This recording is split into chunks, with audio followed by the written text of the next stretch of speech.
எல்லோரும் முன்னேறுவது சிலருக்கு பிடிக்கவில்லை என்றும் எல்லோரும் முன்னேறிவிடக்கூடாது என நினைக்கும் வகுப்புவாத சக்திகள் திமுக அரசு மீது பாய்வதாகவும் தமிழ்நாடு முதலமைச்சர் மு.க.ஸ்டாலின் விமர்சனம் செய்துள்ளார்.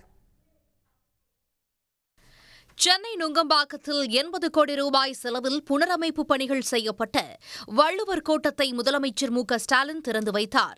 இதைத் தொடர்ந்து மாற்றுத்திறனாளிகள் ஒருங்கிணைப்பு குழு நடத்திய பாராட்டு விழாவில் முதலமைச்சர் மு.க.ஸ்டாலின் பங்கேற்றார். உள்ளாட்சி அமைப்புகளில் மாற்றுத்திறனாளிகளுக்கு நியமன அடிப்படையில் பிரதிநிதித்துவம் வழங்க ஆணையிட்டதற்காக இந்த பாராட்டு விழா நடத்தப்பட்டது.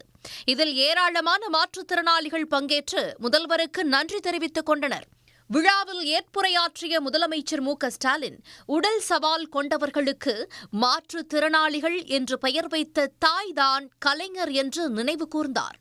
மாற்றுத்திறனாளிகளுக்காக பல்வேறு திட்டங்களை திமுக அரசு செய்து வருகிறது என்று சுட்டிக்காட்டிய முதலமைச்சர் மாற்றுத்திறனாளிகள் அனைத்து துறைகளிலும் முன்னேறிக் கொண்டிருக்கின்றனர் என்று பெருமிதத்துடன் தெரிவித்தார்.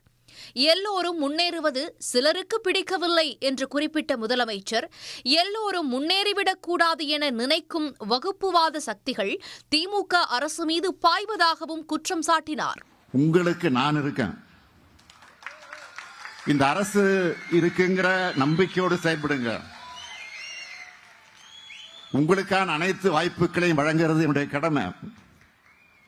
இது எல்லோருக்குமான ஆட்சி, எல்லோரையும் முன்னேற்றுகிற ஆட்சி. அதனாலதான் சில வகுப்புவாத சக்திகளால் அவங்களுக்கு துணை போற கொத்தடிமை கூட்டத்தால தாங்கிக் கொள்ள முடியல. எல்லோரும் முன்னேறுவது சிலருக்கு பிடிக்கல. எல்லோரும் முன்னேறக்கூடாது, எல்லாருக்கும் சமூக நீதி கிடைக்கக்கூடாதுன்னு, சமத்துவம் கூடாதுன்னு நினைக்கிற வகுப்புவாதிகள் தான் திமுக அரசு மீது பாயிறாங்க. அதையெல்லாம் அரசியல் களத்தில் முறியடிக்கக்கூடிய வலிமையை தர்றது நீங்களும் மக்களும் தந்து கொண்டிருக்கக்கூடிய அன்புதான். அந்த வகையில் என் மனதுக்கு இதமா இத்தகைய விழாவை ஏற்பாடு செஞ்சிருக்கக்கூடிய மாற்றுத்திறனாளி சகோதர சகோதரி அனைவருக்கும் என்னுடைய நெஞ்சார்ந்த நன்றி. உள்ளாட்சி அமைப்புகளில் 13,357 மாற்றுத்திறனாளிகள் உள்ளாட்சி அமைப்புகளில் உள்ள பொறுப்புகளில் நியமிக்கப்படுவார்கள் என்று அறிவித்ததை முதலமைச்சர் சுட்டிக்காட்டினார். ஜூலை 1ஆம் தேதி முதல் மாவட்ட வாரியாக விண்ணப்பங்கள் பெறப்பட்டு பரிசீலிக்கப்படும் என்று முதலமைச்சர் அறிவித்துள்ளார். உடனுக்குடன் செய்திகளை தெரிந்து கொள்ள சன் நியூஸ் பெல் ஐகானை கிளிக் பண்ணுங்க.